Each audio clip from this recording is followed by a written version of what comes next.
En met daardie kenmerkende denkie van the way Derek Hayashard minister sê ek vir jou vanmôre Shabbat Shalom. En Shabbat Shalom van my kant af. Ja, ek dink ons is vandag in vir nogal 'n redelike lering. Dit is 'n stewige porsie. Ek wil sommer vir jou van meet af sê, asseblief, as jy vir die een of ander rede moet afklim, maak seker dat jy hierdie gaan kry. Toe ons dit gedoen het, toe ons dit saamgestel het, ons besef ons gaan bietjie oor tyd gaan vandag. Ons waarsku vir jou by voorbaat, maar daar's inligting wat jy moet weet. En weet jy wat, aan die einde van die dag gaan dit daaroor met is die vraag, hoekom leer ons hierdie? Want waarmee challenge Vader ons vandag? Wat is dit wat hy by ons wil wat wil hy by ons laat? En ek dink hierdie ene is nogal redelik prakties, as jy wil dink dis parasha Bo. Nee, ons gaan nie vir jou elke plaag in detail uitlê nie. Daar's beginsels agter dit wat ek en jy moet verstaan, wat ons gaan help in ons verbondsnakoming vandag in hierdie lewe. Maar voordat ons wegspring, kom ons kyk na Psalm 77, dis Tehillim 77.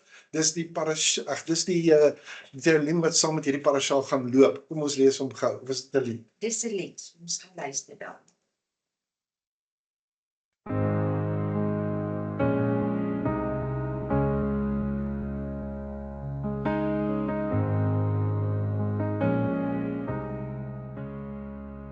I cried out to Yahuwah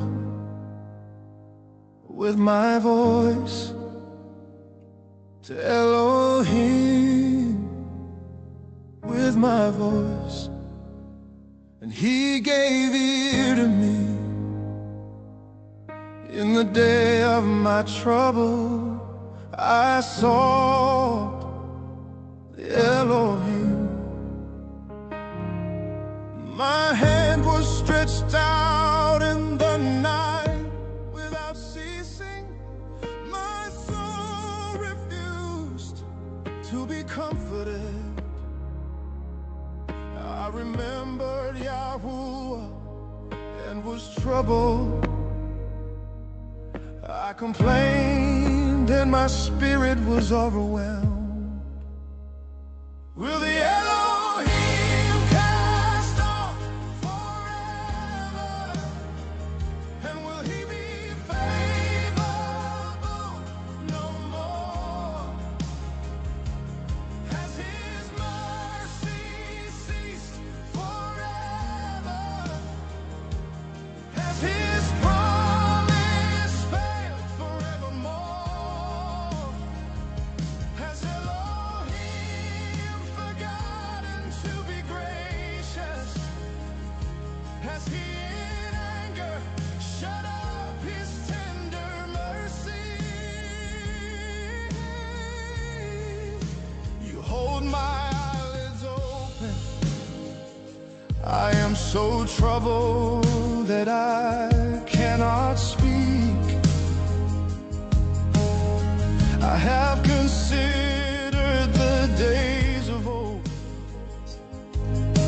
the years of ancient times.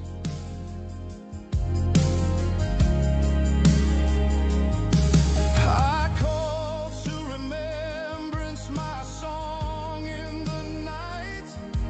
I meditate within my heart, and my spirit makes diligent search. Will the Elohim cast off forever? And will he be favorable no more? Has his mercy ceased forever? Has his promise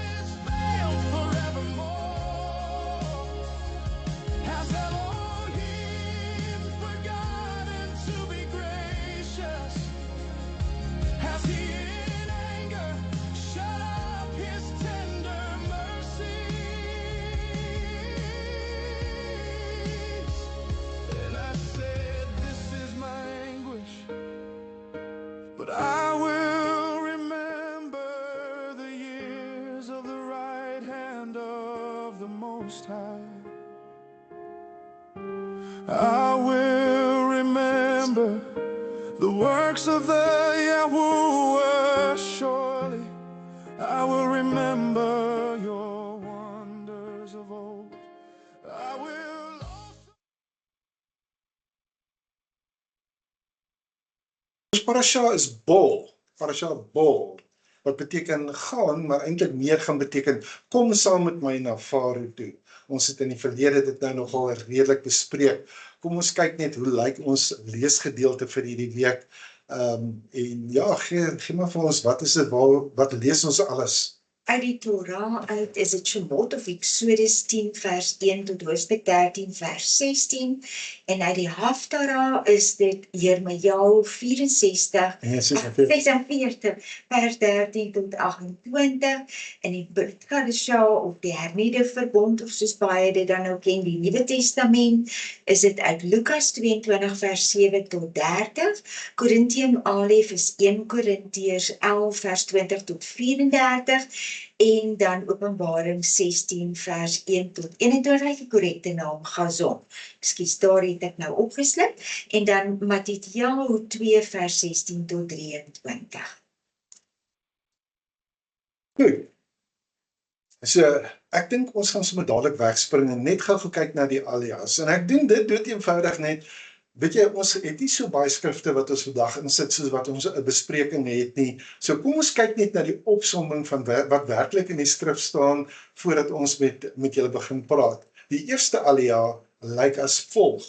Moshe waarsku vir Farao oor die 8ste plaag. Dit gaan nou die sprinkane wees. En dan sien jy dat Farao se amptenare smeek om toe te gee omdat Mitzrayim geruïneer is. Hou hierdie punt in gedagte.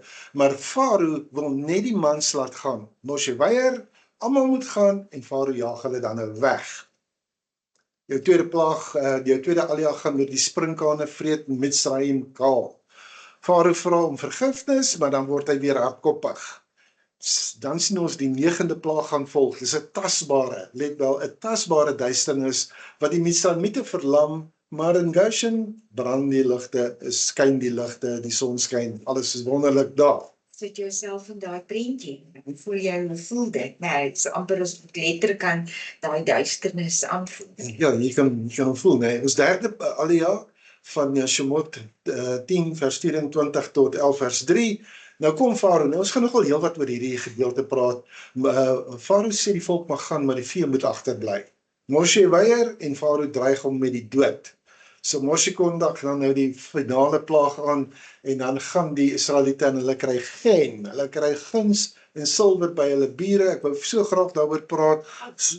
Ja, goud en silwer, né? Ja. En maar die woord is gen, hulle kry guns.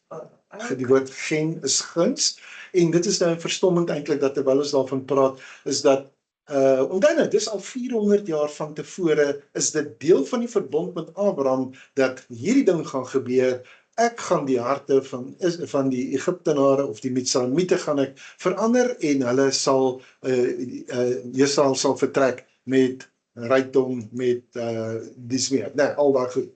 So ek wil baie meer daaroor gepraat het, maar daar is ongelukkig nie die tyd daarvoor vandag nie. Ons vierde alia, Moshe waarsku dat elke eerstgeborene teen middernag sal sterf. So, Jahwe gee die eerste mitzvot, dit gaan met die nuwe maan, en gee opdragte oor die Pesach lam, die matza en die bloed op die deurposte wat die Israeliete sal beskerm. En weer eens sou ek daar met jou wou 'n lang gesprek voer oor die een wat die opdrag gee is eet by hierdie feeste is Vader homself. Die vyfde alia, Moshe roep die oudstes van die volk bymekaar en dra Jahwe se instruksies oor die Pesach offer en die beskerming van hulle huise so aan hulle oor. Teen middernag sterf Mitzrayim se eerstgeborenes. Farao smeek die Israeliete om dadelik te gaan. Hulle trek uit met groot rykdom en met die ongesuurde deeg. En dan sien ons ook daar's reëls vir wie aan die Pesach offer mag deelneem en dit word dan vir hulle nou so deurgegee. En laastens sal jy sien daar's verskeie mitzvot wat ingestel word, die heiliging van die eerstgeborenes of die afsondering dan nou van hulle, die eet van die matza, die opdrag om die verhaal aan die kinders te vertel, die loskoop van donkies, so weet mense wonder, hoe pas dit in? Maar ons het dit in die bespreking van die ALEA het ons dit verduidelik, né, is een van die 35 vrae waaroor ons gepraat het. Ek dink hulle praat van die Gamor, die was ook 'n woord wat saam met ontgaan hy mee nou. En dan natuurlik ook die dra van Tevelina se herinnering aan die uittog. Goed, en dit is belangrik dat jy na daai goed kyk, want kom ons kyk na hierdie onwrikbare verbond. Dis waaroor ek wil praat. Ek glo dat hierdie parasha Bo is iets wat elke Torah getroue volgeling van Yeshua HaMashiach goed mee kan identifiseer. Want jy gaan hier sien dat ons sit met Farao die onderhandelaar versus Yahweh die verbondhouer. Hoekom sê ek ons gaan identifiseer? Want ten spyte daarvan dat ek en jy, ons almal, ons eie vryheid ook soek, dan word ons voortdurend deur ons eie familie, die kultuur waarbinne ons beweeg, ons werkgewers, die godsdienstige organisasies en selfs ons eie vrese bedreig. Nou gaan ek vra, maar bedreig met wat? Met stabiliteit, ons eie stabiliteit. Want soos wat ek gesê het, né, ons wil ook ons vryheid hê, maar ons wil ook die stabiliteit hê. Ons wil Yahweh gehoorsaam en op daai manier stabiliteit kry, maar iewers langs die pad loop dit nie lekker nie. En nou sê ek maar, en dis 'n groot maar, ons glo ons verlossing is werklik, it is real. Maar ons voel die druk om ons gehoorsaamheid aan Yahweh op die onderhandelingstafel te sit. Dit is wat ons praat. Ons glo ons verlossing is werklik, maar voortdurend is daar al hierdie aanbiedinge wat na ons kant toe kom. Dit klink so redelik, dit klink so geestelik, dit klink so aanloklik. En so bykans korrek, né? Nou, Ons het dit in hierdie week ook ervaar, né? hoeveel keer het ons dit nie weer ervaar? Dus ek sê die skrif, né, is meer relevant as vandag se nuus. So ons wil bykans gehoorsaam wees, maar nie heeltemal. So jy gaan nou sien, hierdie parasha Bo is 'n gevalle studie in geestelike onderhandeling. En ek gaan vir jou wys hoekom geestelike onderhandeling altyd, maar altyd gaan val. Nie bykans nie, hy gaan altyd val. Dit val altyd waar daar 'n verbond by betrokke is. So kom ons wees net so 'n bietjie eerlik met mekaar. Weet, meeste van die tyd gaan ek en jy en Yahweh nie sommer net se muur verwerp nie. Weet jy my, want ons kyk na die ooreenkomste wat amper gewerk het. Ons gaan Yahweh nie sommer se muur verwerp nie. Ons gaan hom nie botweg verwerp nie, of openlik nie. Nog minder gaan ons sommer ons rug op hom draai. Weet jy wat doen ons? Weet jy wat doen ons? Ons onderhandel met hom. Ons sê, ek sal gehoorsaam wees, maar nie heeltemal.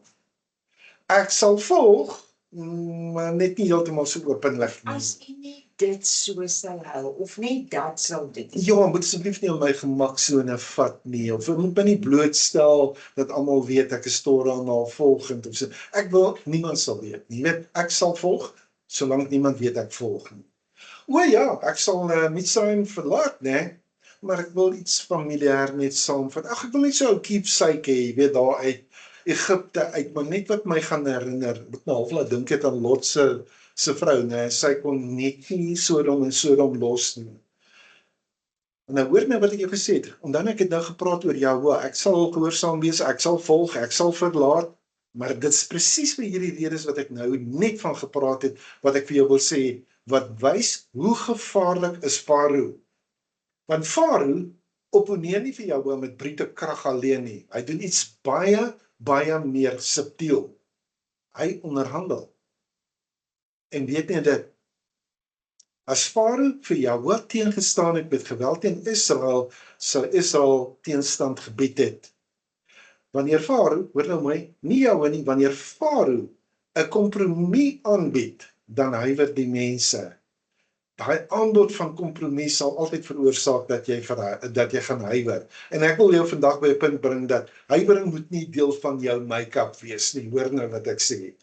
Dis wat parasha vandag gaan doen. Hy gaan die anatomie van 'n kompromie bloot lê vir my en vir jou. Maar ook hoekom Yahweh elke aanbod tot kompromie van die hand wys. En dan uit negotiation skills, jy gaan sien, Jahwe stel nie daarin belang nie en daar's 'n rede daarvoor. So jy gaan sien, luister my uit, ek het 3 stories wat jou wil vertel, wat jou gaan help om besluite te kan maak in jou lewe. Ons wil kyk aan die einde daarvan, daar's moet praktiese goed wees wat ek en jy kan doen. Dis wonderlik om al hierdie goed te hoor, want maar jy besef nie altyd wie is die faraos in jou lewe nie. So kom ons kyk nou na Parasha Bo. Jy gaan hier sien, dis waarskynlik een van die mees boeiende, sielkundige en geestelike konfrontasies in die hele Torah. Maar wat ek en jy baie keer weet wat ons ontgaan is dit, Farao was nie net 'n woedende, irrasionele tiran wat allerhande drifbuie gehad het in sy paleis nie. Nee, my vriende, dis nie dit nie. Farao was 'n meester onderhandelaar. Hy was 'n strategiese genie. Dink vir jouself, hierdie is 'n man wat die wêreld se grootste supermoondheid gebou het. Hy het dit onderhou, hy het dit gedoen deur slinksheid, deur berekening, deur politieke manoeuvrering, enigiets wat moderne diplomate soos beginners sal laat lyk. En tog ten spyte van al hierdie dinge wat hy het, hierdie meester onderhandelaar wees, het elkeen van sy taktieke gefaal. En hoekom het hulle gefaal? Het dit geval omdat jy 'n beter onderhandelaar is? Nee. Hy het net dood eenvoudig glad nie met Farao onderhandel nie. Nie een keer nie. Hoor jy moet nie een keer met Farao onderhandel nie. Hoor jy dit? Hoor jy dit? Dis wat ek wil hê jy moet verstaan vandag. Jy sien, daardie feit dat jy nie een keer onderhandel het nie, daardie verskil is die fundamentele, ek wil amper sê aardskuddende verskil. Dit bevat 'n sleutel wat sal verander oor hoe jy verbond verstaan, hoe jy in jou identiteit as deel van Abraham se saad sal wandel, sal loop, en ook hoe jy vas sal staan wanneer die wêreld probeer met 'n kompromie kom waaroor jy al reeds lankal 'n beslissing gevel het. Alankal. So ek wil jou leer, wat jy ook al doen, gaan terug na die verbond wat jy het met jou.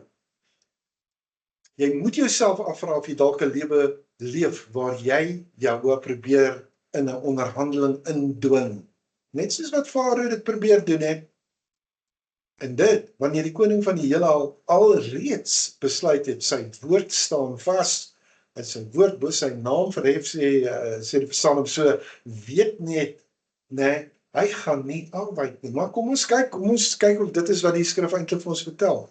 Nou, kom ons kyk net vir 'n oomblik na 'n moderne oomblik in Mitzrayim. Nee, ek nie moet dit doen. Stel jouself voor 'n jong Torah navolger wat ook 'n gelowige in Yeshua is. En hulle hou die Shabbat, hulle hou die kashrut. As jy wonder wat is kashrut, hulle eet nie vark nie en hulle eet al daai goed wat jy nie moet eet nie, wat die skrif sê jy nie moet eet nie. So hulle hou kashrut, hulle leer die Hebreëus, stap weg van Mitzrayim af, maar Mitzrayim, die heilige, die moderne ene, reageer op so 'n vriendelike ou manier, man. Hy sê, byvoorbeeld, ons wat 'n bergskiewer wat jy sê, jy kan jou oortuigings behou, moet net nie by die werk daaroor praat nie. Hou net jou geloof privaat.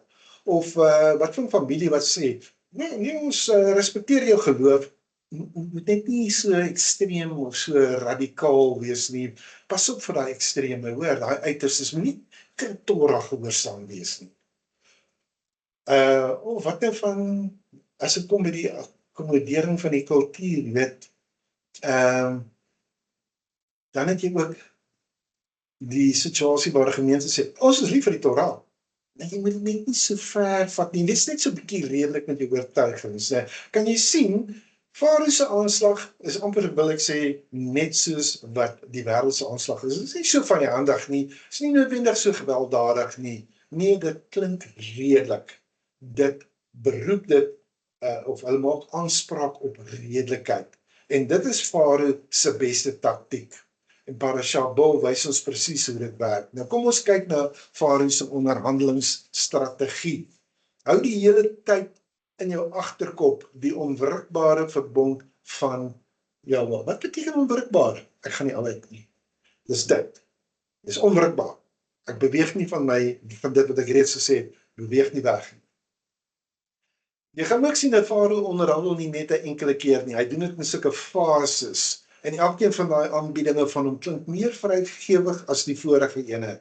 Dit lyk elke keer asof hy ietsie gaan toegee terwyl hy die geheim beheer wil bly behou.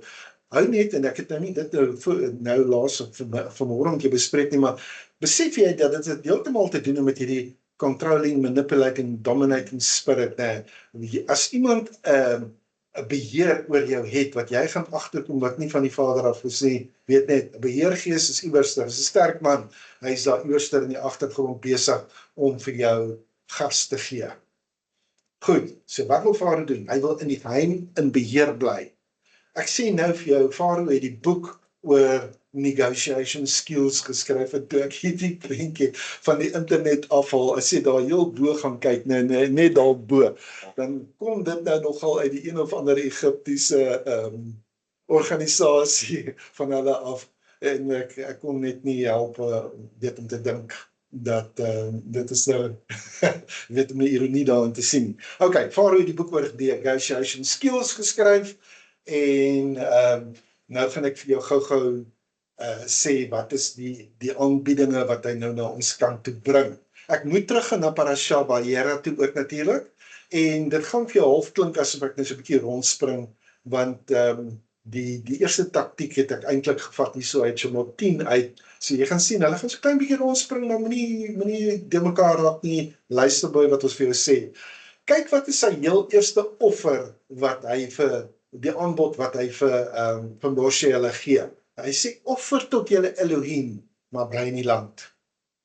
Toe laat Farao Moshe na Aaron roep en sê, gaan heen, offer aan julle Elohim in die land. Maar Moshe antwoord, dit is nie reg om so te doen nie, want wat ons aan Jahweh ons Elohim offer, is 'n gruwel vir die Mitzraimiete. As ons iets wat 'n gruwel is vir die Mitzraimiete voor hulle oë offer, sal hulle ons dan nie stenig nie? Kan jy nou sien hoe slim is hy wat Farao is, né? Doen dit in Mitzrayim, man. Beoefen jou geloof, moet jouself net nie so van ons afskei nie, man. Wees net ook getrou bietjie aan Mitzrayim, man. Wat is hierdie afgesonderdheid storie waarvan jy nou praat? So hy stel gehoorsaamheid aan Jahweh voor, maar hy wil net nie die transformasie toelaat wat saam met dit moet gaan nie. Jy weet, dis nou om jouself geestelik voor te doen sonder om jou ballingskap op te hef. Maar jy kyk wat staan op daai bord. Moshe weier Farao se voorstel. Hoekom? Want jy kan nie jou verlosser aanbid terwyl jy onder die autoriteit en die gesag van jou onderdrukker is nie. Dit maak dit vir jou sin. So hierdie is die tweede taktiek, is hierdie geografiese beperking wat jy hier in Shemot 8 vers 25 kry. Hy sê, as ek jou kronologies moet terugneem, dan was sy eerste poging al reeds tydens daai plaag met die swerm vlee, net die Arof. Dis waar hy gesê het, waar Farao vir Moshe geroep het en gesê het, gaan en offer aan Jahweh, maar binne in die land. So jy kan sien, kom nou by die net mans taktiek wat hy gaan kom, en ek gaan nou bespreek, maar hy sê, ek erken julle godsdienstige behoeftes, ek is nie 'n monster nie, man, julle kan Jahweh aanbid, doen dit net hier in Mitzrayim waar ek julle kan sien. Nou, vanuit 'n onderhandelingsoogpunt is dit wat ons 'n herformulering van die versoek noem. Farao neem hulle versoek, laat ons gaan aanbid, en hy herformuleer dit in iets wat hy kan beheer, aanbid hier. So die logika lyk nou baie gesond. Ja, gaan man, dis nou oormatige versoek. Sekerlik kan julle, hoor jy die ene? Sekerlik kan julle Jahweh, julle net so goed hier in Mitzrayim hoor as wat hy julle daar in die woestyn gaan hoor. Het jy nie al daai ene gehoor nie? Ek is seker jy moes dit al gehoor het, né? Ag, weet, Vader ken my hart, ek hoef nie byeenkomste by te woon nie. So, wat hy eintlik sê is, niemand hoef te reis nie, man, die produktiwiteit gaan nie verlore gaan nie, dis 'n wen-wen situasie. Maar Moshe sien dadelik deur hierdie een en sy antwoord is meesterlik. Hy sê daar, ons kan nie dit doen nie, het sal 'n gruwel wees vir die Midsraïte. Ons gaan 3 dagreise ver in die woestyn ingaan en aan Jahwe ons Elohim offer soos hy ons beveel het. So Moshe sê, nee man, dit gaan nie hieroor gerief nie. Dit gaan nie oor wat vir jou redelik lyk nie. Jy hoort ons beveel om 3 dagreise ver in die woestyn in te gaan, dis nie onderhandelbaar nie. Kan jy sien daar dat Moshe wyk nie af van die skrip wat Vader vir hom gegee het nie. Nou kom die tweede ene. Gaan!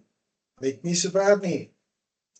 Laat ons 3 dagreise ver die woestyn intrek, dat ons aan Jahwe ons Elohim kan offer soos hy ons sal beveel. Toe sê Farao, ek sal julle laat trek, dat julle aan Jahwe, julle Elohim, kan offer in die woestyn. Julle moet maar net nie te ver wegtrek nie. Bid vir my. As jy net lees wat daar staan, en vat tyd om dit te lees, daar's 2 goed. Hy erken dat Jahwe is, maar hy praat van julle Elohim, dis nie sy Elohim ook nie. Kan jy dit sien? Dis wat Egipte gaan doen. Ja, jy weet, hulle gaan jou dalk met jou Torah nakoming, want dis julle Elohim, maar hulle gaan vir jou sê, alle paaie lei na, het jy al daai stories gehoor? Nee. Jesus sê baie duidelik, hy maak 'n onderskeid, julle Elohim, nie my Elohim, maar hy het die audacity om te vra, bid vir my. So kom ons kyk net so 'n bietjie, wat is dit wat hy doen? Hy eskaleer, hy sê goed, gaan weg, maar moet nie te ver weg gaan nie. Dit lyk asof hy hierdie gehoorsaamheid nou wil beheer. Dit lyk soos vryheid, maar dit sluit in, hy gaan toesig hou, hy kan hulle terugroep, herroep en gaan haal as hy, jy weet wanneer hy wil. Hy trek nou nogal 'n emosionele troefkaart hier uit en hy sê, bid vir my. Nee, jou Elohim feature nie my tempels nie, jou Elohim se verbonde reëls en julle, jy weet alles wat hulle kan doen. Moshe, dis julle Elohim. Kan jy sien, hierdie is 'n geloof, of dis 'n toegewing wat altyd 'n backup plan het. Hy het altyd 'n agterdeurtjie oop. Dis 'n gebeurlikheidsplan en Moshe sien dwars deur dit en hy weier weer.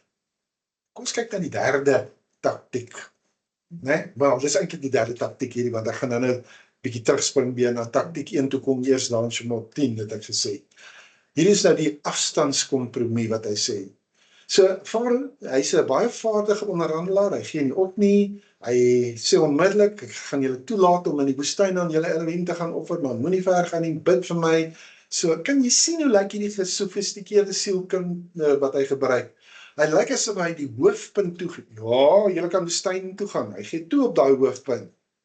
Hy voeg net 'n skynbaar redelike beperking, net nie so ver gaan nie.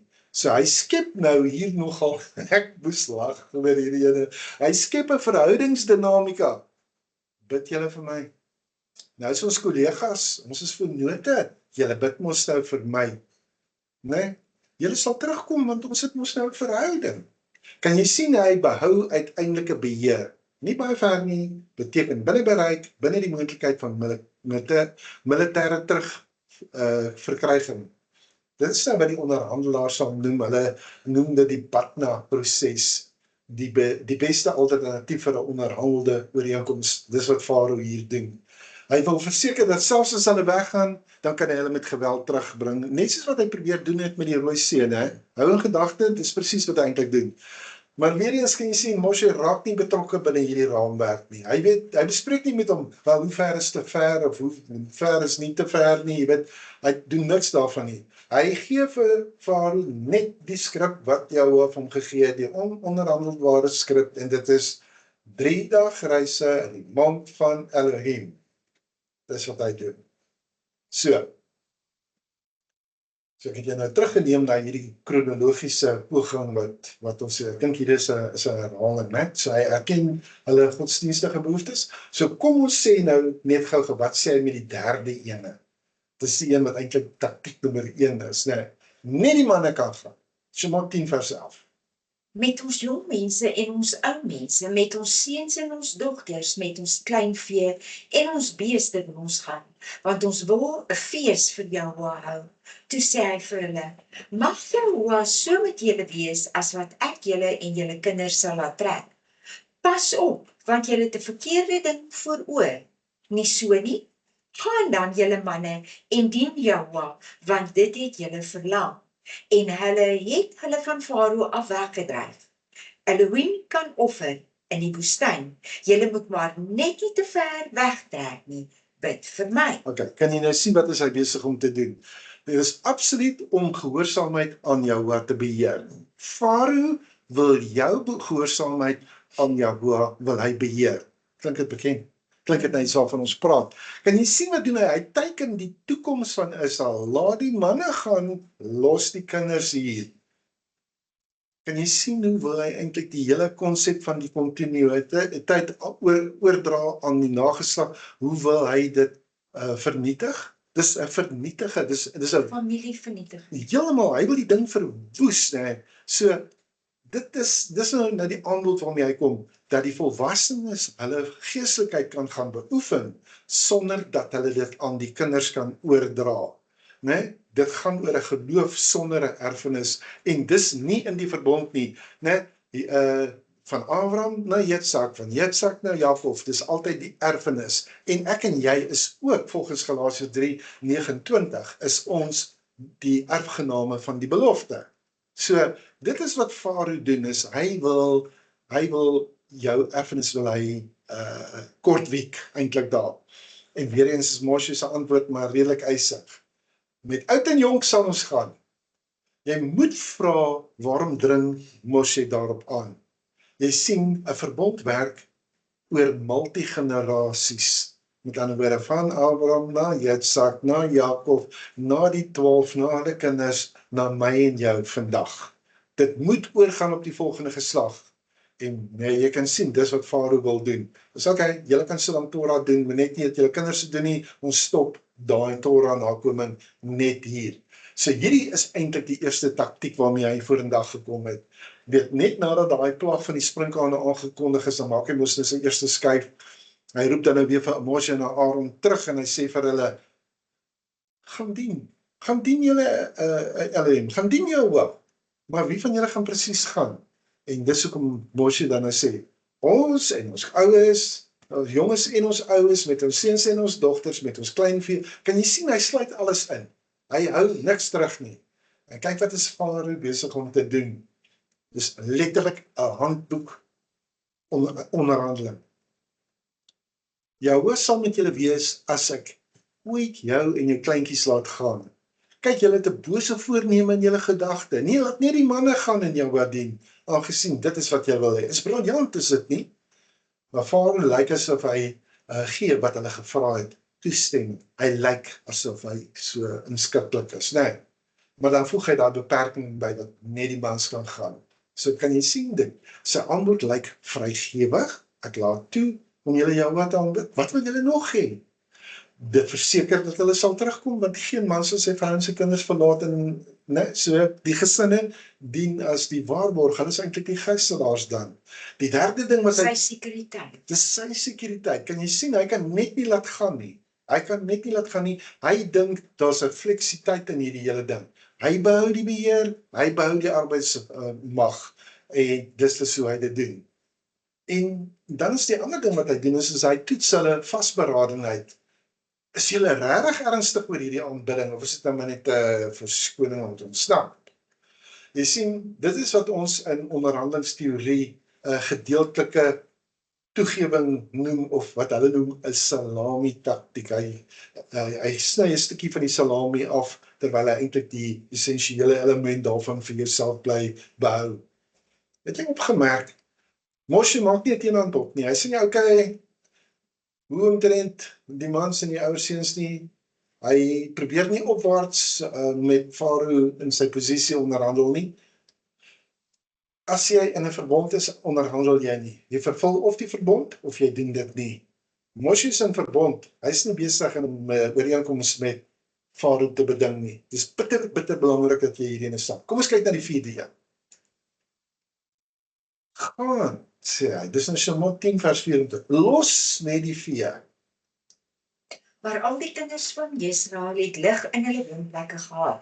Toe het Farao Moshe laat roep en gesê, gaan heen, dien Jahwa, net julle kleinvee en julle beeste moet agtergehou word. Selfs julle kinders kan met julle saamgaan. Maar Moshe antwoord: U moet self ook slagoffers en brandoffers met ons saamgee, dat ons dit aan Jahwa ons Elohim kan aanbied. En ons vee moet ook met ons saamgaan. Daar mag geen klou agterbly nie. Want daarvan moet ons neem om Jahwa ons Elohim te dien. En ons weet nie waarmee ons Jahwa ons Elohim sal dien, voordat ons daar kom nie. Maar Jahwa het Farao se hart verhard, en hy wou hulle nie laat trek nie. Weet jy wat, ek beveel dit se kyk, hoeveel duideliker is dit, hè? Dat wat Moshe sê is, ons sal gaan. Ons vrouens en kinders gaan saam, en die kleinvee, alles gaan saam. Nee, dan is dit wel interessant dat hy vir Farao opdrag gee, maar jy gaan ook vir ons om goed gee om te kan offer, né? Maar dan, en ek moet vir sê, toe het gestaan deur hierdie weer gaan, en ek kom by vers 26, hy sê, en ons vee moet ook met ons saamgaan, daar mag geen klou agterbly nie. Toe start dit by, en ek het 'n spesifieke woord vir iemand wat saam met ons op toer was in 2023, né? Daar mag geen klou agterbly nie. So hierdie is 'n woord wat ek gaan aflewer persoonlik, want dit is baie belangrik dat ons verstaan, daar mag geen klou agterbly nie. Ons praat dan 'n bietjie meer daaroor. So hierdie is nou die finale onderhandeling. Gaan dien jou, los net jou weelde, jou ekonomie, jou vermoë om te offer hier agter in Mitzrayim. Kan jy sien hy wil beheer bly behou? Hierdie is amper die gevaarlikste aanbod van almal. Jy het hierdie skynbare geestelike vryheid, maar dit maak jou ekonomies afhanklik, of dit hou jou. Anders gestel, jy kan aanhou bid, of jy kan gaan aanbid, maar Mitzrayim behou die eienaarskap oor jou hulpbronne. Wil jy my sê, jy het dit nog nie raak gesien, dat dit dalk met jou gebeur, of iemand wat jy ken, dat dit met hulle gebeur het nie? So weer kom Moshe met die antwoord in vers 26, daar mag nie 'n klou agterbly nie.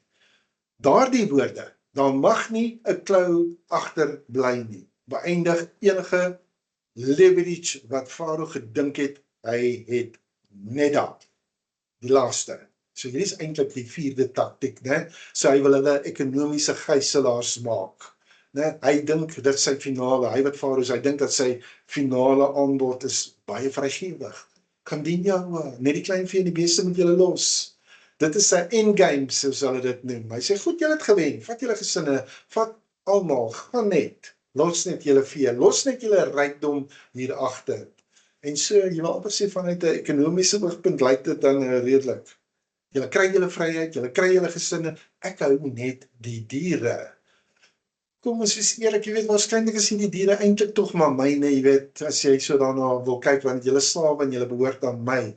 So, dis 'n kwessie van let's split the difference, man. Jy weet, daai tipe benadering.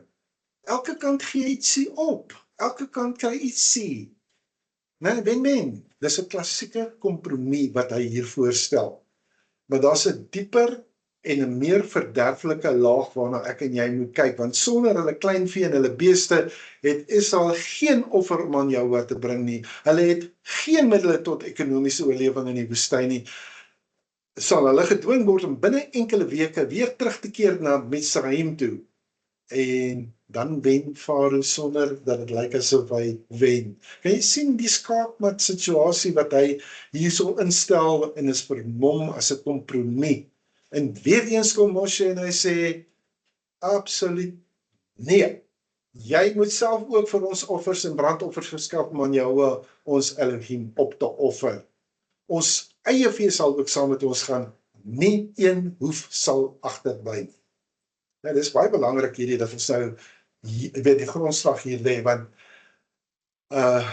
ons gaan nou sien, waarom gaan hierdie kompromie nie werk nie. Waarom het Farao se strategie misluk? Dis wat ek en jy presies moet verstaan.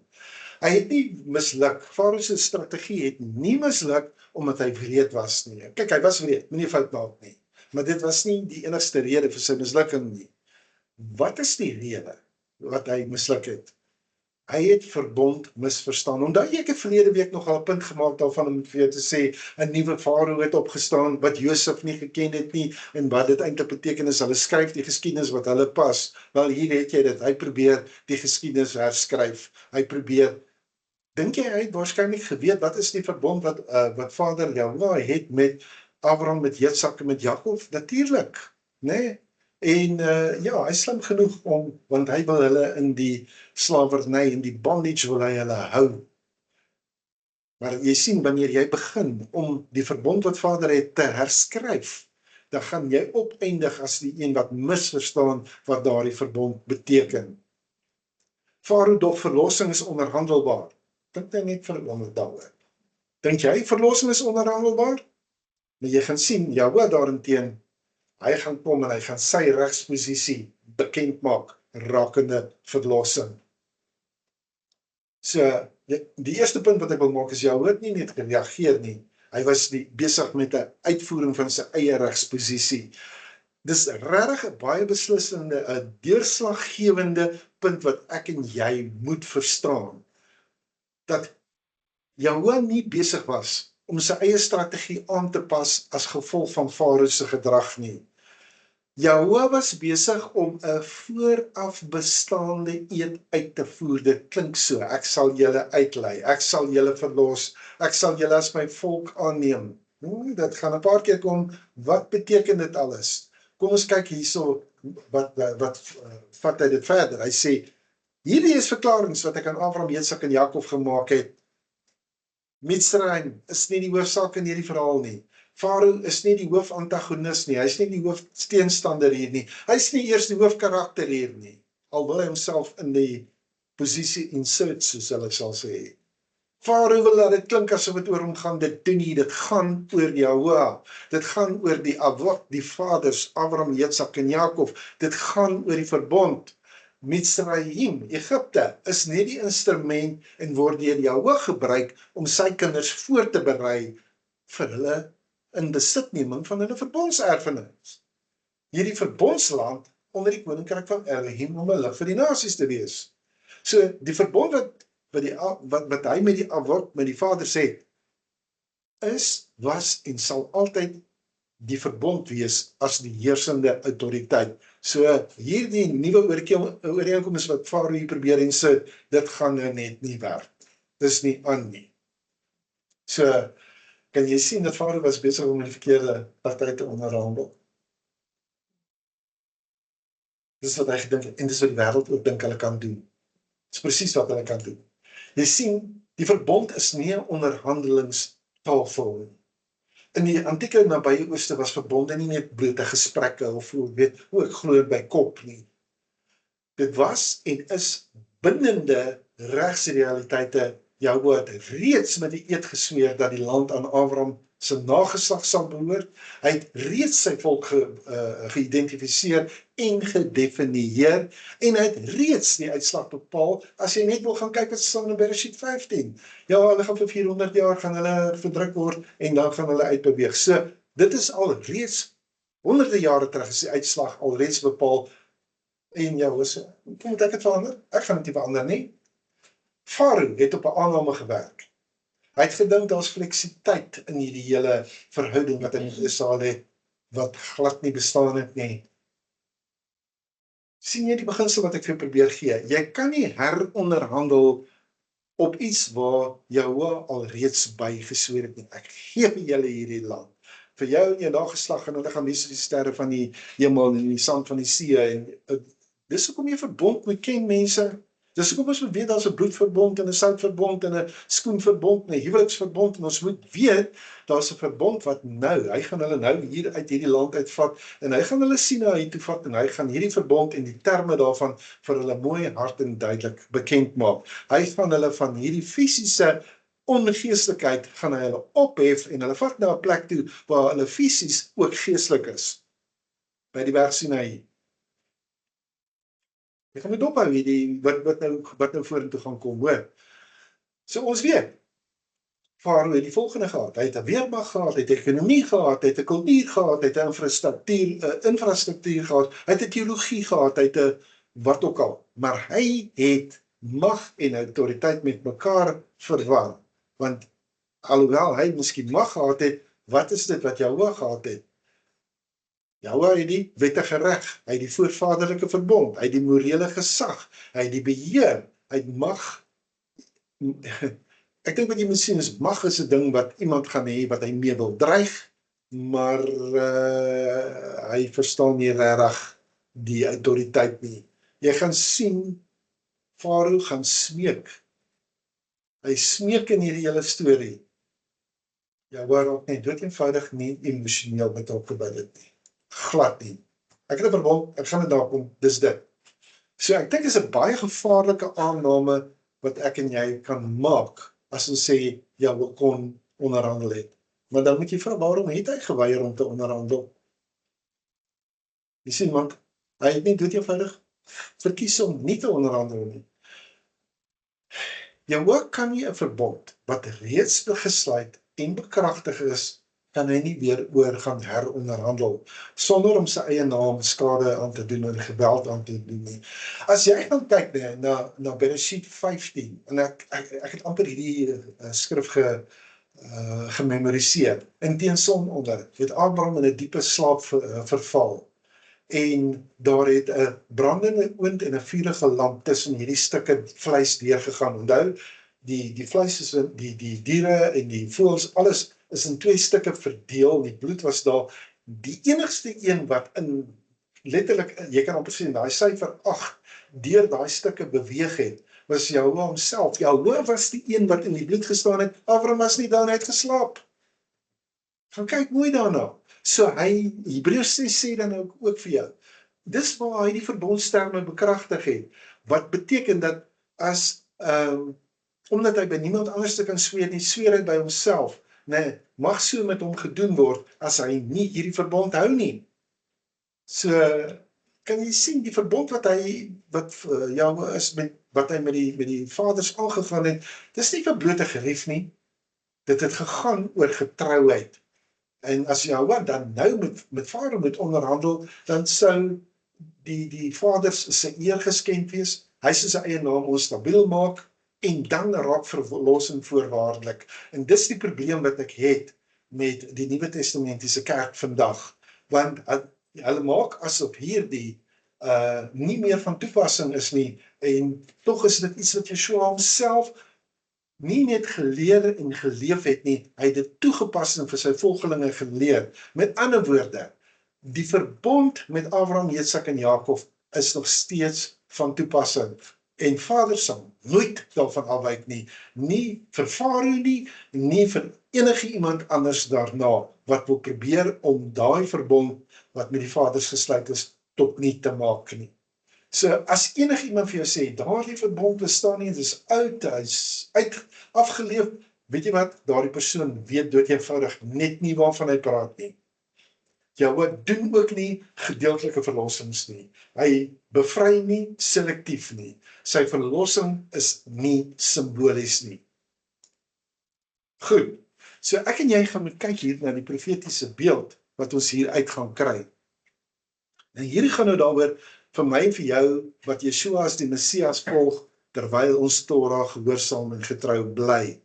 Daar's 'n profetiese skaduwee wat ek en jy dood eenvoudig net nie kan ignoreer nie. Ek gaan nie nou in diep gaan in Christelike interpretasies nie. Wanneer ons verlos word uit die knegskap aan sonde, uit die slawerny in die wêreldstelsel, dan onderhandel die Vader Jahwe nie gedeeltelike vryheid nie. Hy sê, los net sommige van julle ou sondetjies agter. Ag, weet jy wat, ek ken jou hart. Hy doen nie daai goed nie. Hy sê nie vir jou, ek verlos jou, maar jy kan maar jou een voet bly behou in Egipte, in Mitzrayim nie. Hy eis en voorsien totale bevryding, en hy doen dit vir my en vir jou deur die volledige afgehandelde werk van Yeshua. En net soos Israel verlaat ons nie die plek sonder enigiets. Ons gaan buite in ons hande neem. Ons verlaat dit met byt. Ons het geestelike gawes, ons het gesag, ons het seëninge, ons het beloftes, en dis nie omdat ons dit verdien nie, maar omdat Vader se gebondsvertrouheid dit vereis. As jy sal luister as jy ywerig sal luister na die stem van Jahoua jou Elohim, dan sal die volgende seëninge jou inhaal, sê Devarim Dan 28. sal die volgende sê. En wat is die kernwoord? As jy sal luister, want wanneer jy luister, dan nadat jy gedoen het, dan het jy mos nou volledig geluister. So wat is dit wat hierdie Misraimitiese geskenke ons aan herinner? Die vyand wat ons weerhou, sal gebruik word, dat Jahoua in ons oorvloed sal voorsien. Nie deur my en jou onderhandeling daarvan nie. Ek het vir Abraham gesê, hulle sal nie met Lea en daar uitgaan nie. Dis hoekom. Dis my verbond met Abraham. Ek heronderhandel nie hierdie kontrak of hierdie verbond met jou nie, Farao. Julle sal dit gee. Dan is nou interessant dat die skrif sê dat Vader het vir die Israeliete guns gegee by die Egiptenare. Kom ons kyk bietjie net na moderne toepassings van al hierdie goed waarvan ons praat. Want ek meen, ek en jy lewe in die 21ste eeu. Hoe gaan dit aan ons vat? Nou kom ek sê vir jou, ek en jy het nodig om te leer, om te staan op die verbond in 'n onderhandelende wêreld. Gaan ek dit weer sê. Staan op die verbond in 'n onderhandelende wêreld. Want jy sien, ek en jy lewe in 'n wêreld wat by die altaar van kompromie aanbid. Elke dag staar ons Farao-agtige stemme in die gesig, wat so redelik klink, so gematig, so bereid om saam met ons te werk. Jy kan jou geloof behou, net nie toelaat dat dit jou werk beïnvloed nie, man. Bly net hier in die saam aanbid. Dis wat hulle jou vra. Kan jy sien dat dit wat Farao gedoen het, is om direk daai vier ek sal van Jahoua te probeer weg onderhandel. Dis wat hy probeer doen het. Hulle sal vir jou sê, die wêreld vandag, ag man, jy kan Shabbat eer, man. Jy moet net so 'n bietjie bysaam wees wanneer dit nodig is, né? Net die mans kan sien daai ene. Of hulle sal vir jou sê, jy kan 'n gelowige wees, man, moet net nie mense vervreem met jou oortuigings nie. Los net jou vee hier agter, né? Kan jy sien hoe pas hierdie ding in? Hierdie stemme is nie altyd vyandig nie, mense. Soms kom hulle van welmenende vriende. Is nou daai kwessie van, moet smelt net in, moet asseblief net nie uitstaan. Ja, dan drop the boat, jy weet, Ja. nie daai so van ding doen nie. Ja. So, van wie af kom dit? Vriende, familie, medegelowiges. Dit klink so wys, klink so gebalanseerd. Dit klink so the path of least resistance, wat hulle dit noem, buzzword, né, wat hulle het. Maar ek en jy moet een ding verstaan, wanneer Jahoua ons Elohim gepraat het, ons Vader, wanneer hy 'n verbond gevestig het, en wanneer hy daai duidelike instruksies gegee het, dan is daar nie plek vir onderhandeling nie. Ja. En dit is wat vir mense die boets en die moenies is nie. Okay, het julle gelowig en julle 3 stories gee, daar's 3 van hulle. So laat ek jou nou net eers terugneem na David se storie. David is 'n gesprek wat ek gehad het met 'n jong man. Hy het geworstel met 'n besluit wat hom amper uitmekaar het geskeer het. Wat sou dit nou wees?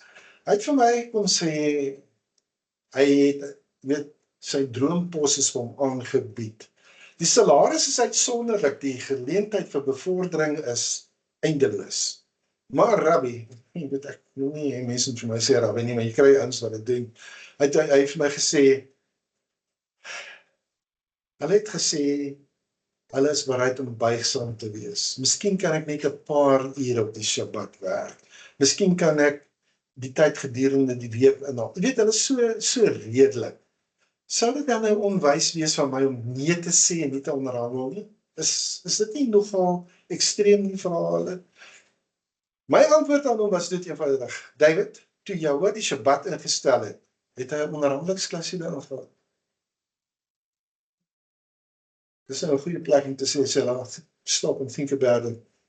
Toe Vader die Shabbat ingestel het, het hy 'n onderhandelingsklausule ingesluit. Nee, hy het gesê, gedenk die Sabbatdag om dit afgesonder te hou, tensy jy regtig 'n baie goeie werksaanbod kry. Het hy dit gesê? Nee, hy het nie. Dit het hy nie gesê nie. So, my vraag aan hom was, hoekom probeer jy dan onderhandel met dit wat Jahoua reeds as 'n verbond vasgestel het.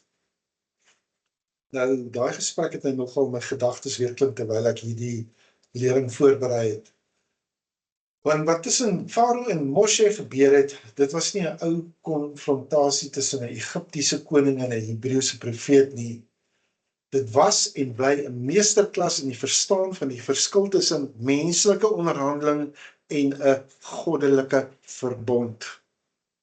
Okay, so kom ons kyk net hoe het Dawid se storie uitgespeel. Hy het na ons gesprek het hy teruggegaan na daardie maatskappy toe, hy het vir hulle baie duidelike antwoord gegee. Baie dankie vir julle vrygewige antwoord, maar ek kan nie 'n posisie aanvaar wat vereis dat ek die Shabbat moet oortree nie. Dit is nie onderhandelbaar vir my nie. Die recruiter, soos hulle noem, né, die werwingsbestuurder was verstom. Hy sê, "Maar ons kan seker iets probeer uitwerk." Hy sê, Dawid het gesê, ek waardeer dit, maar ek wil net vir jou sê, Jahwe het reeds uitgewerk, so ek onderhandel nie. Hy het die Shabbat by die skepping ingestel, en hy het die onderhouding daarvan by Sinai moet hy beveel, ek is nie in 'n posisie om sy verbond te heronderhandel nie. Nodeloos om te sê mense, daardie werksaanbod is teruggetrek. Maar, daar's 'n ander uitkoms aan hierdie saak. Want 3 weke later het David 'n oproep van 'n ander maatskappy af ontvang. 'n Posisie waarvoor hy nie eens aansoek gedoen het nie. Ek moet lag, want ek ken hierdie taal. Beter salaris, beter geleenthede. Nogal 'n Joodse eienaar, wat nie net Shabbat onderhouding verstaan het nie, maar dit waardeer het. Hy sê, ek soek mense met integriteit, iemand wat nie in hulle diepste waardes, daai diepste waardes vir geld sal hulle sal nie kompromie aangaan vir hulle waardes nie, so eenvoudig soos dit. Dit is iemand wat ek absoluut kan vertrou. David het nie onderhandel nie. Hy het op die verbond verstaan en Jahwe het dit geëer. Ons kyk bietjie na Rachel se storie. Rachel is 'n jong vrou, sy het 'n nie-Joodse kerel gekry, en wat dink julle wat was sy versoek? Hoorie so man. Weet jy, ek respekteer jou oortuigings, Rachel. Maar, man, jy weet, om kosher te eet is so beperkend, man. Kan ons nie 'n kompromie aangaan nie. Jy kan kosher eet by die huis, maar wanneer ons uit eet, dan kan jy mos net maar so 'n bietjie meer buigsaam wees. Ek meen, in die hart van die saak, weet Jahwe ken jou hart, man. Hy weet, is daai voedselreëls, is dit nie ou goeters nie. Kom aan, moet my sê, jy het nie so iets gekry nie. Kan jy dink dat Rachel, wat die kashrut reëls nakom, wat kosher eet, sy het verskeer gevoel? Die kerel het dan so redelik gelyk. En is liefde dan nie oor kompromie nie, jy weet, give and take sê hulle vir jou. Maar sy parasha Bo onthou, sy het Moshe se woorde onthou, nie een hoef sal agterbly nie. Ek gaan nie op kashrut kompromie met jou maak nie, ek gaan nie daaroor onderhandel nie, sy het hom gesê. Dit gaan nie daaroor om moeilik te wees of om iets te probeer bewys nie. Hierdie is 'n verbond wat Jahwe as instruksies vir ons gegee het. Ek gaan nie weg onderhandel wat hy reeds gevestig het nie. Nodig is om te sê, daai verhouding het dit nie gemaak nie. Maar 6 maande later het Rachel vir Jonathan ontmoet. 'n mede-Torah gehoorsame gelowige in Jesua nogal, en 2 jaar later het hulle getrou. En by hulle troue het sy gesê, as ek op kashrut onderhandel het, sou ek op alles moes onderhandel. Die man wat Jahwe vir my gehad het, was iemand wat dieselfde verbond as ek geëer het. Dis in dieselfde jou kry. Dis nou, so, kom ons kyk na Michael se storie. Michael, hy het in finansies gewerk. Sy baas het hom gevra om so 'n bietjie 'n paar van die syfers te manipuleer, jy weet, niks onwettigs nie. Hulle noem dit sommer kreatiewe rekeningkunde, jy weet, sodat die kwartaalverslag net so 'n bietjie goed kan lyk, jy weet. Almal doen dit, sê sy baas. Dis mos maar net hoe die ou dingetjies werk, moenie naïef wees nie, man. Maar Michael het aan Farao se onderhandelinge gedink. Hy het gedink oor hoe redelik dit moes geklink het om die vrou en die kinders in Israel te hou as daai versekering. Hoe verstandig dit moes gelyk het om die vee agter te laat as 'n waarborg, en hy het net dood eenvoudig gesê, ek kan dit nie doen nie.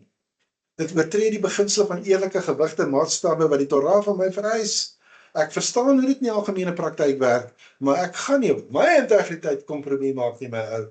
En hy is afgedank. Maar hier is die wonderlike deel.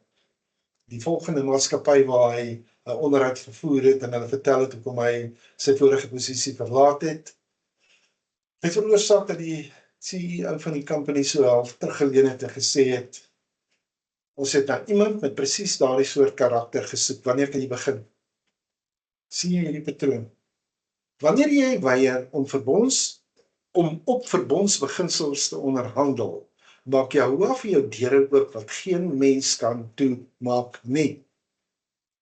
Wanneer ons vasstaan op wat hy reeds gevestig het, demonstreer hy wat Jahoua is, sy getrouheid op vir maniere wat ons verstom laat, en hierdie is iets wat ek en jy ook kan getuig. Keer op keer, op keer, op keer, op keer. Ek weier om op sy verbond te compromise. Daar's nie 'n ding van let's compromise, let's do it my way nie. Daar bestaan nie so iets nie. Die enigste ding is al wat hy van my wil hê, is dat ek gehoorsaam moet wees. En hy maak die deure oop. Goed. So, kom ek probeer nou vir jou 5 praktiese beginsels gee oor hoe jy op die verbond kan staan in 'n wêreld wat jou onder druk plaas om te onderhandel. Die heel eerste ding wat jy moet verstaan is, weet wat is 'n verbond en wat is 'n voorkeur. Nie alles is verbondskwessies nie.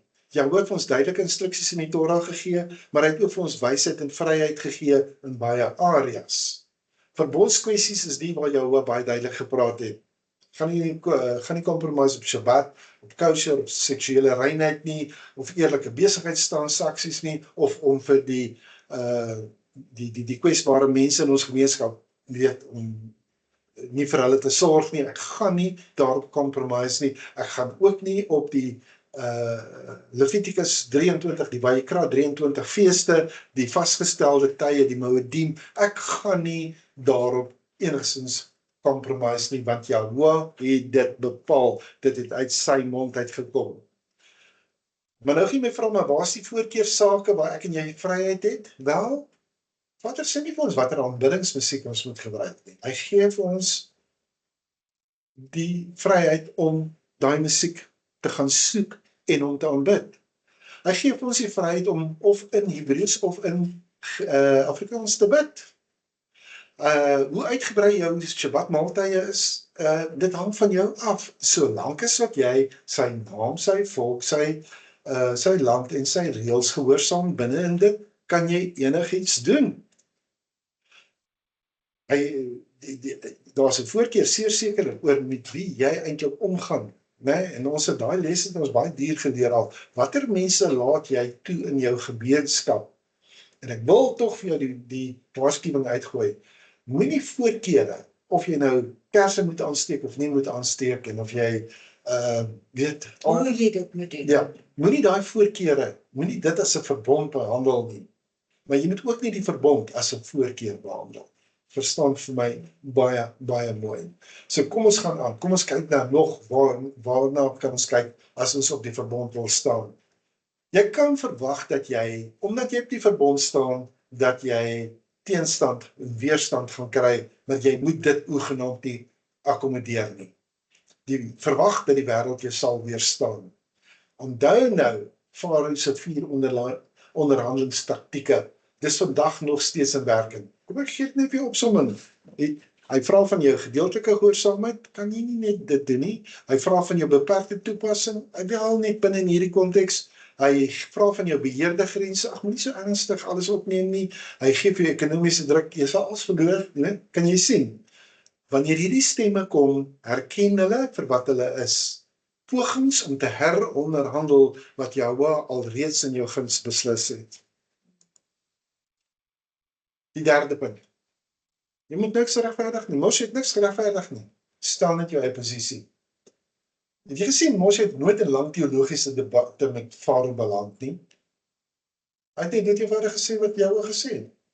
Ons moet 3 dagreise verder in die woestyn ingaan. Nie 'n hoef sal agterbly nie. Dis dit. Kan jy sien? Jy kan nie, jy is nie vir die wêreld 'n uitgebreide regverdiging verskuldig nie.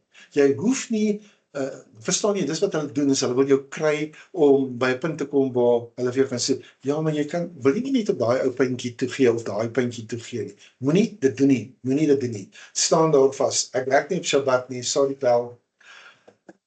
Ek gaan nie die syfers manipuleer nie, sorry Pel. Ek gaan nie vark eet nie, sorry Pel. Ek gaan nie dit doen nie. So staan net vas.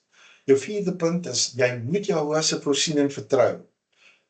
Om op verbond te staan, kan jou op die korttermyn kos. Werk wat jy byvoorbeeld nie kan kry nie, wat jy eintlik weet jy kan doen, verhoudings wat eindig, geleenthede wat verbygaan, kritiek wat jy gaan verduur. Maar ek wil net vir jou dit sê, onthou dat dieselfde Jehovah wat Israel met baie goed uitgebring het, wat toegesien het dat die Misraimiete vrygewe gegee het, wat manna in die woestyn voorsien het, daardie selfde verbondhoudende Jehovah, hy is getrou aan jou. Hy vra jou net vertrou. Dan dink ek is daar 'n 5de punt. Jy moet onthou, jy is deel van Abraham se saak.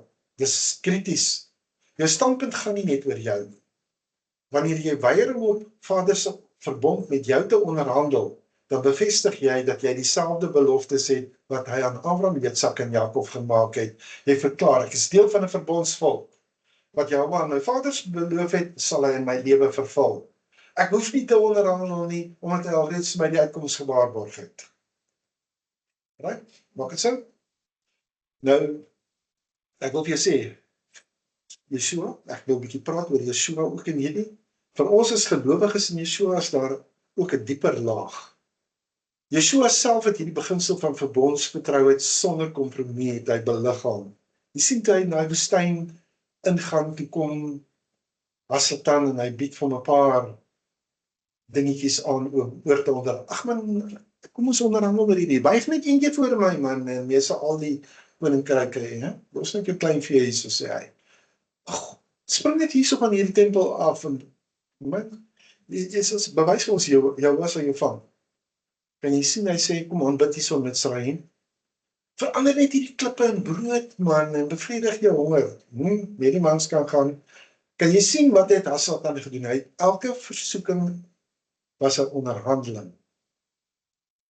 Hou die meeste van jou sending, maar gee net so 'n bietjie toe hier op hierdie en daai punt. Dis al wat ons vra, man. Wat het Yeshua geantwoord? Satan, daar staan geskrywe, nes Moshe gesê het. Daar staan geskrywe, daar staan geskrywe, daar staan geskrywe. Hy het op die geskrewe verbond gestaan.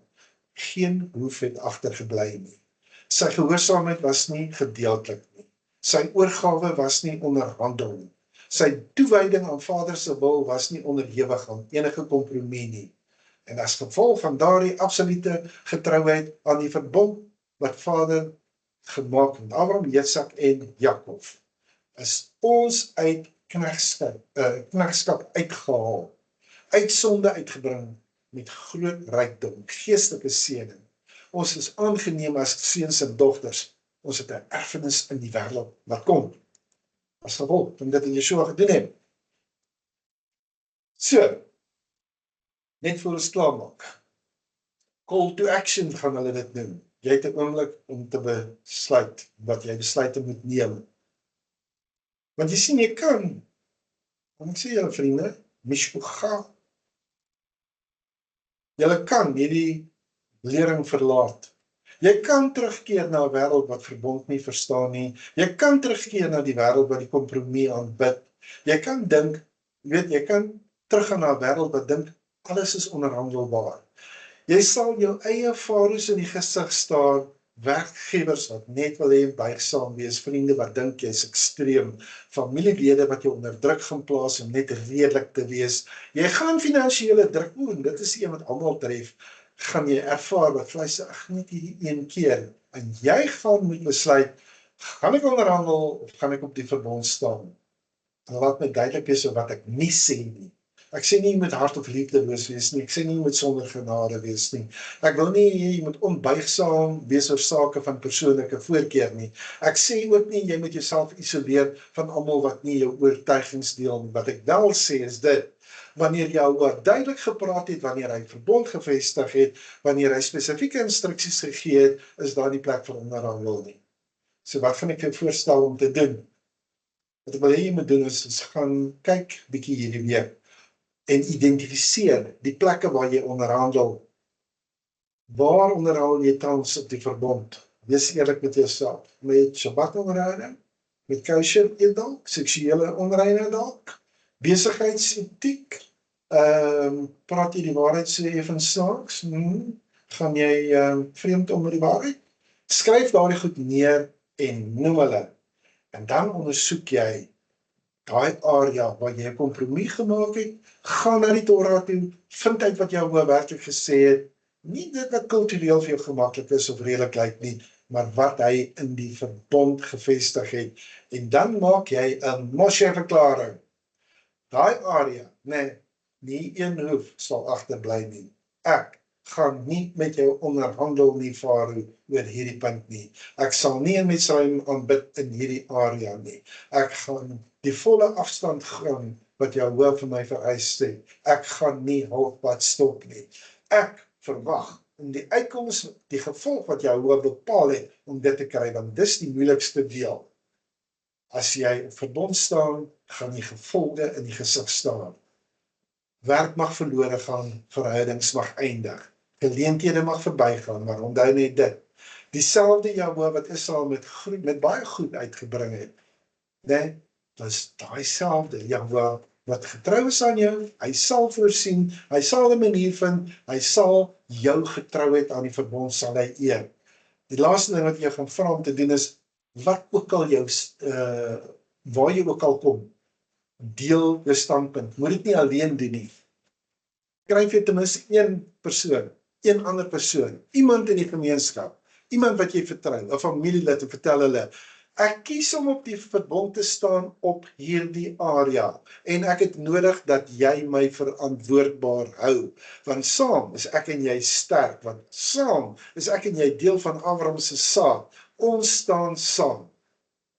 Weereens, my laaste woord, dis nie Jahua wat onderhandel nie. Die feit dat Jahua nie onderhandel het nie, is nie 'n swakheid nie, dis sy grootste krag. As hy met Farao onderhandel het, was ek en jy dalk nog in Mitzrayim. Vader pas nie sy standaard aan nie, hy pas nie sy verbond aan nie, dit staan vir ewig. 'n Verbond staan vir ewig.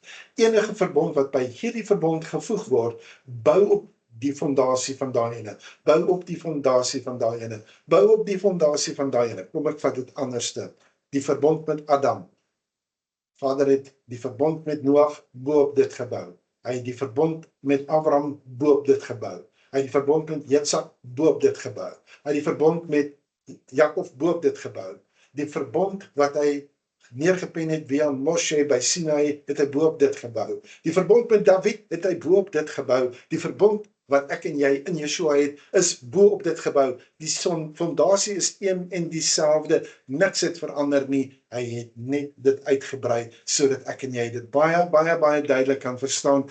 Moet asseblief nie 'n kompromie aangaan op Vader se verbond nie. Want wanneer die wêreld vir jou sê, wees redelik, sê hy, ek is Jahua. Ek sê vir jou, dis die moeite werd om Jahua met jou elke vesel in jou liggaam, in jou hele wese te volg, en vir jouself te verklaar, geen hoef sal agterbly nie. Ek gaan nie onderhandel nie. Ek gaan nie een tree terug op wat Jahua gevestig het nie. Mag ons hierdie week in Moshe se voetspore loop. Mag ons van hierdie week in Yeshua se voetspore loop, soos wat hy in die voetspore van Moshe geloop het.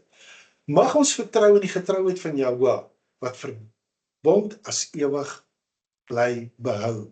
Mag ons vasstaan op die beloftes aan ons vaders Abraham, Jitsak en Jakob. En mag die wêreld in ons 'n volk sien wat heeltemal aan die verbondhoudende Jahua behoort. Nie gedeeltelik nie, nie voorwaardelik nie, nie onderhandelbaar nie, heeltemal. Shabbat shalom, en mag Jahua jou versterk om vas te staan in verbondsgetrouheid.